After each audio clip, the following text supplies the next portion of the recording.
दोस्तों, भारत के इतिहास में एक ऐसी रात आई जिसने भारत के इतिहास पर कालिख लगा दी।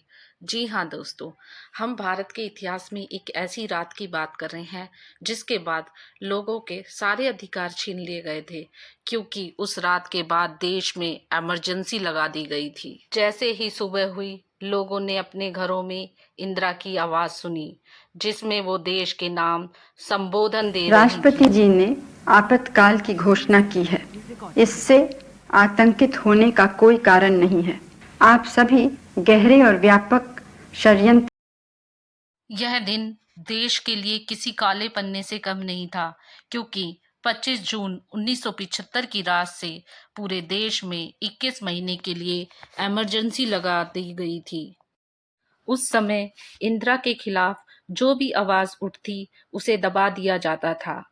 उस समय तत्कालीन राष्ट्रपति फखरुद्दीन अली अहमद ने उस समय इंदिरा गांधी वाली सरकार की सिफारिश पर इंटरनल डिस्टरबेंस का हवाला देकर अनुच्छेद 352 के तहत देश में इमरजेंसी की घोषणा की थी। प्रेस पर सेंसरशिप लगा दी गई थी। हर अखबार में एक सीनियर ऑफिसर होता था जिसके देखे बिना कोई न्यूज़ नहीं छापी जाती थी। अगर आपने इंदिरा के खिलाफ कुछ छापने की कोशिश भी की तो गिरफ्तारी हो जाती थी। यह सब कुछ तब रुका जब 23 जनवरी 1977 को चुनाव की घोषणा हुई। इस इमरजेंसी की नींव 27 फरवरी 1967 को आए सुप्रीम कोर्ट के एक फैसले ने रखी। 1971 के चुनाव में इंदिरा गांधी की बहुत बड़ी जीत हुई।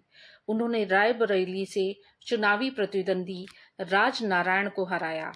राज नारायण ने कोर्ट का दरवाजा खटखटाया और कहा, इंदिरा गांधी ने चुनाव जीतने के लिए गलत तरीकों का इस्तेमाल किया है। इंदिरा गांधी के चुनाव को निरस्त कर दिया गया और इस फैसले के बाद इंदिरा गांधी ने इमरजेंसी लगाई।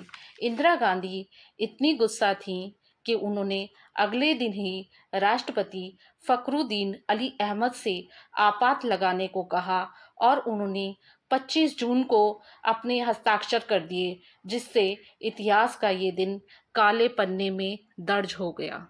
अगर हम संविधान के खतरे की बात करें तो संविधान को सबसे बड़ा खतरा तब था जब 25 जून 1975 को देश में इमरजेंसी लगाई गई थी।